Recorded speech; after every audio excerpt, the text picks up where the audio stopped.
Blackmail করিয়া এরকমভাবে কাজ করাটা, এটা হাসান জাহাঙ্গীরের উচিত বিচার হওয়া দরকার। আমি মনে করি মৌসুমী আপা এটা আইনের আশ্রয় নেওয়া দরকার। এই মুহূর্তে মিডিয়াতে কোনো নির্লজ্জ ব্যক্তি যদি থাকে, সেটি এই মুহূর্তে আমাদের অলরাউন্ডার হাসান জাহাঙ্গীর।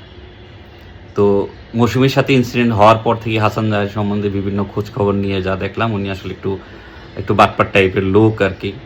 তো উনি এতদিন পর্যন্ত আপনারা সবাই দেখছেন যে উনি কী করছে, মৌসুমীর ভাষ্য শুনেছেন, লাস্ট জেবা জান্নাত যে ভাষ্য দিয়েছিল সেখান থেকেও বোঝা যাচ্ছে উনি আসলে একটি ফ্রড।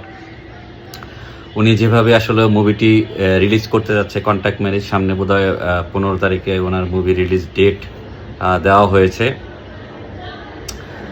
এটি আসলে খুবই দুঃখজনক। আমরা যারা বাংলা সিনেমার প্রেমী, আমরা যারা বিনোদন প্রেমী ছিলাম, আমরা যারা বাংলা সিনেমার দিকে নস্টালজিক হয়ে যাই এখনও, তারা আসলে খুবই মর্মাহত এই বিষয়টি। এটি কিভাবে আসলে সেন্সর হলো এই মুভিটি।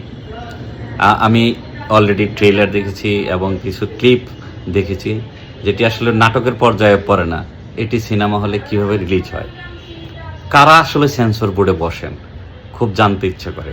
সেন্সারে যারা বসে, এখন যারা সেন্সারের সদস্য, তারা কি মনে করে এটা ছবি হিসাবে রিলিজ দিছে, কিংবা তাদের সাথে কি যোগ সাজসে এই ঘটনাটা ঘটছে।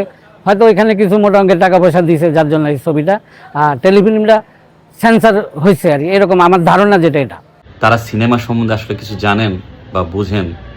একজন একটা সিনেমা নিয়ে গেল, একটা নাটক নিয়ে গেল, সেটা হলে রিলিজ দিয়ে দিল। এটা আমাদের দেশে মনে হয় সম্ভব। আর হাসান জাহাঙ্গীর কি বলবো, এখনও সে এত কিছুর পরও সে যেভাবে বড় গলায় কথা বলছে, এটি খুবই লজ্জাজনক। তার একটু লজ্জা হওয়া উচিত। আর এই ছবি যদি হলে আসলেই চলে, বাংলা সিনেমা তো অলরেডি লাশ হয়ে গেছে, কফিনে চলে গেছে। এই ছবি হলে মুক্তির পর আমরা বলতে পারি এটি হবে বাংলাদেশের সিনেমার কফিনে লাস্ট প্যারেড।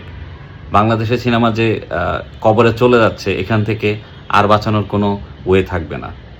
এখনও সময় আছে, দয়া করে এই ছবিটি হলে রিলিজ দিবেন না।